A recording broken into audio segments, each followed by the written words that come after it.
Halo teman-teman pencinta touring. Saya mau membagi video perjalanan saya bersama istri dan anak bungsu saya dari Semarang menuju Larantuka. Jaraknya sekitar 2.400 km. Sebenarnya perjalanan ini sudah pernah kami lakukan sebelumnya 10 tahun yang lalu bersama anak saya, Diospiros. Karena cukup panjang, maka perjalanan ini akan saya bikin dalam beberapa video dan akan saya tayangkan beberapa episode. Perjalanan ini saya beri nama Road to Larantuka atau kita singkat saja dengan RTL. RTL kali ini adalah RTL yang kedua dan sebuah perjalanan nostalgia bagi saya dan anak saya. Karena 10 tahun yang lalu, yakni tahun 2012, kami sudah melakukannya.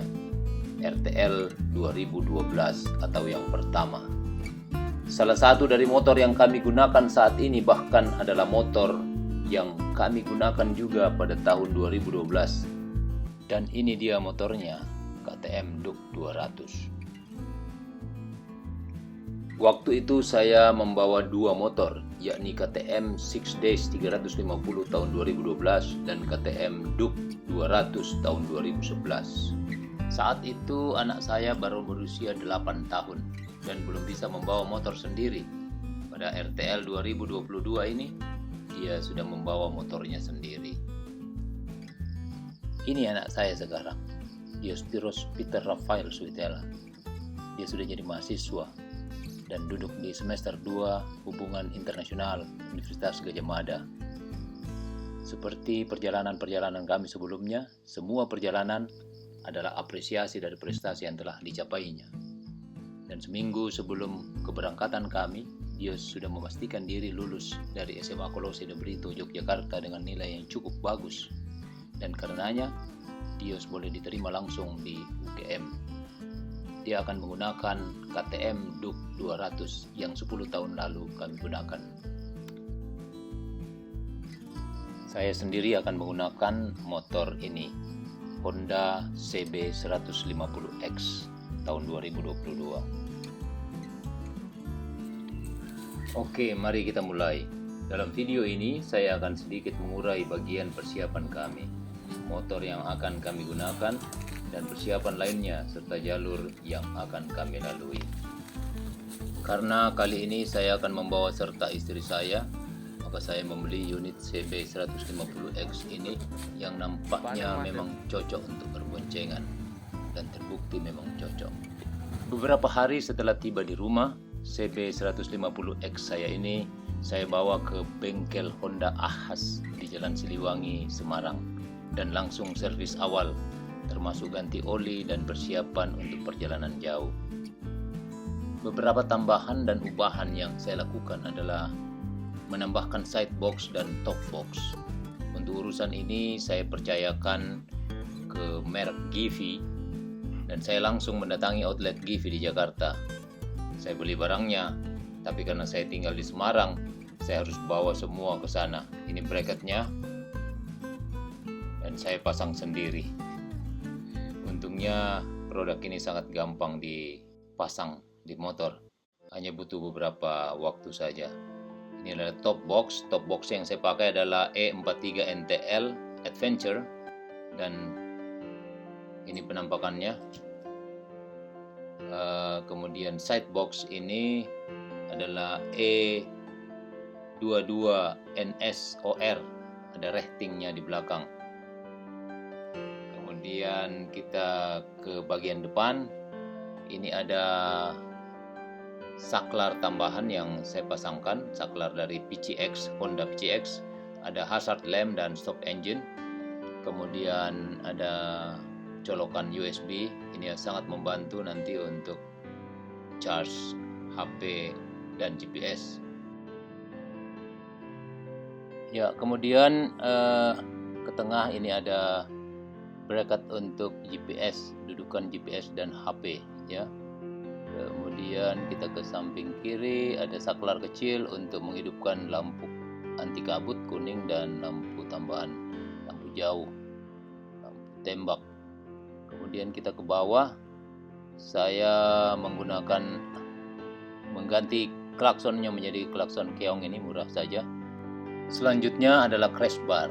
Saya beli di Koreas Jakarta dan nampaknya bagus sekali. Saya pasang sendiri, ini dikirim dari Jakarta dan saya pasang sendiri. Cukup mudah pemasangannya, kokoh dan sangat melindungi kelihatannya. Crash bar ini juga berguna untuk memasang aksesoris lainnya seperti lampu yang saya pasang di sini. Nah, lampunya seperti ini dua warna, yang satu kuning untuk anti kabut, yang satunya lagi LED lampu jauh. Di sektor kaki-kaki saya dibantu oleh bengkel 902 Garage dari Jakarta. Saya mengganti gear depan dan belakang menjadi 15 di depan, 48 di belakang. Kemudian rantainya menjadi HPO ring. Ban saya menggunakan Pirelli Diablo 150 60 di belakang dan 110 70 di depan. Saringan udaranya saya ganti dengan yang metal dari Verox. Dan saya backup daya aki saya dengan produk dari Wizard Fire ini agar daya tetap tercukupi, maklum perjalanan panjang. Dan ini adalah produk dari Wizard Fire juga untuk menambah daya koil kita untuk memberikan kelistrikan yang lebih besar sehingga tenaga bisa bertambah. Oke, CB150X sudah siap dan sekarang kita pindah ke KTM Duke 200. Motor ini adalah salah satu dari motor yang kami gunakan pada RTL 2012 yang lalu. Harus diakui bahwa KTM punya ketahanan yang luar biasa.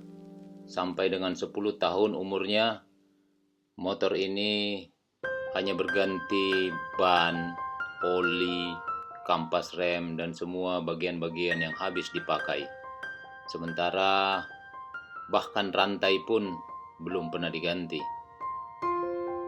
Dan nampaknya kurang bijak kalau akan melakukan perjalanan jauh tanpa persiapan yang matang. Maka walaupun belum terasa rusaknya, saya harus mengganti beberapa parts yang penting. Karena sulit mencari bengkel KTM resmi di kota Semarang, maka saya mencari teman di bengkel rumahan yang memang andal dalam mengurusi KTM ini. Dan setelah dibuka semua, barulah ketahuan bahwa beberapa bagian memang harus diganti, seperti spool magnet, fuel pump, bagian dalam dari shock breaker, dan beberapa bagian lain yang perlu ditangani segera. Selain mengganti part-part yang penting tadi, juga saya mengganti part lain yang kelihatannya belum aus, tetapi untuk menjaga agar tetap prima, maka sebaiknya diganti. Misalnya rantai saya gunakan dari Takasago, RK Chain 520 MRU UW ring.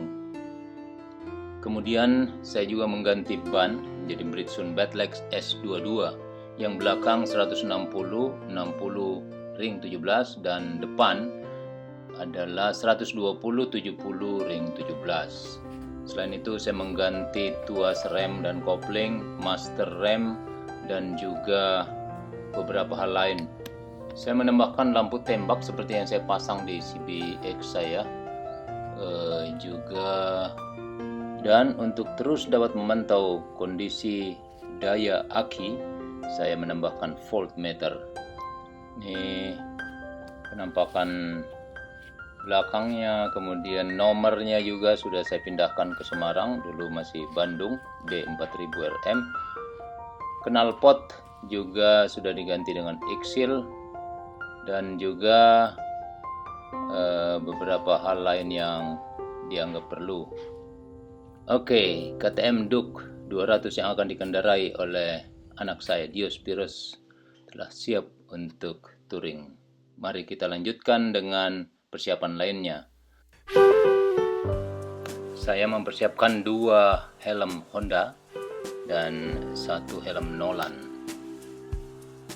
Helm Nolan ini kita ikutkan karena dulu 10 tahun yang lalu dia ikut RTL 2012. Saya melengkapi helm-helm tersebut dengan beberapa intercom dari produk Maxto, ini M3 yang ada kameranya dan M2.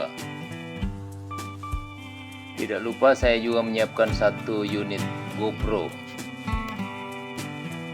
Semua harus disiapkan sendiri agar tahu persis perlengkapan dan alat-alat yang digunakan, sehingga tahu tempatnya di mana dan bagaimana mengurusnya.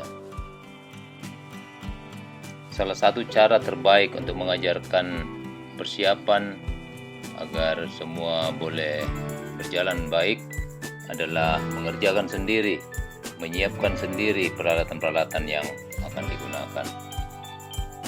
Menyiapkan sepatu, jas hujan, celana touring, pakaian yang akan digunakan harus dikerjakan sendiri. Dan ini si ibu juga sudah senang karena sepatunya yang dipesan online sudah datang.